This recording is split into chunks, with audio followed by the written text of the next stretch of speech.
Hello everyone, welcome to my world of the quirky. আজকে থেকে শুরু হলো আমার ফুড সিরিজের এপিসোডগুলো। কলকাতায় চেনাশোনা যে কোনো প্লেসে যাব আর সেখানে গিয়ে নতুন নতুন ফুড এক্সপ্লোর করব। শুরু করলাম বরানগর ফুড সিরিজ থেকে। ডমিনোজে গেছিলাম, এটি ছিল ডানলপ ব্রাঞ্চ। 3 রকমের pizza, chicken meatball with peri peri seasoning order করেছিলাম। হ্যাঁ, এটা খুবই কমন ফুড, ডমিনোজ তোমরা যেখানে সেখানেই পেয়ে যাবে, বাট ডানলপের সাথে আমার একটু আলাদাই মেমোরি জড়িয়ে, তাই জন্য এটি শেয়ার করলাম।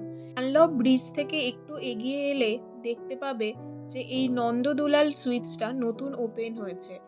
আমিও যদিও 2 মাস পরে ডানলপ গেলাম, তাই জন্য সেখান থেকে ট্রাই করলাম এই কচুরি আর ঘুগনিটা। পুরোপুরি নিরামিষ একটি দোকান ছিল, খেতে অসাধারণ ছিল। শীতকালে এই গরম গরম ঘুগনির সাথে গরম গরম লুচি খেতে অসাধারণ লাগছিল।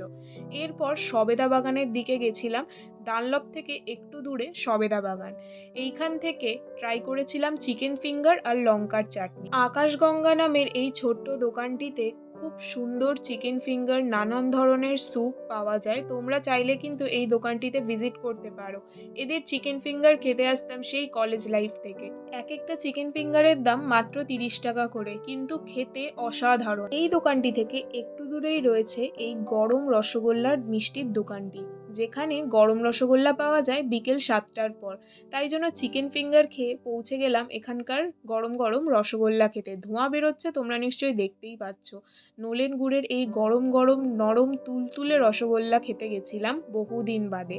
খেয়ে তো পুরো মনে হলো অমৃত, এত সুন্দর খেতে।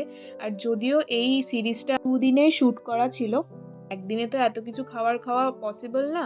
তারপর ট্রাই করেছিলাম এখানকার গুজিয়া, যেটা নর্মাল ছিল টেস্ট, কিন্তু এই যে পান্তুয়া টাইপের একটা জিনিস ট্রাই করেছিলাম, সেটি কিন্তু খেতে অসাধারণ। আমিও যদিও মিষ্টি ভক্ত খুব একটা নই, কিন্তু এই দোকানের মিষ্টিগুলো সত্যিই অসাধারণ খেতে ছিল।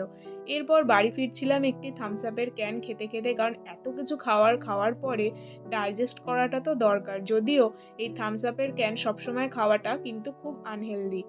আজকে এতটুকুই। Till then, take care and piece.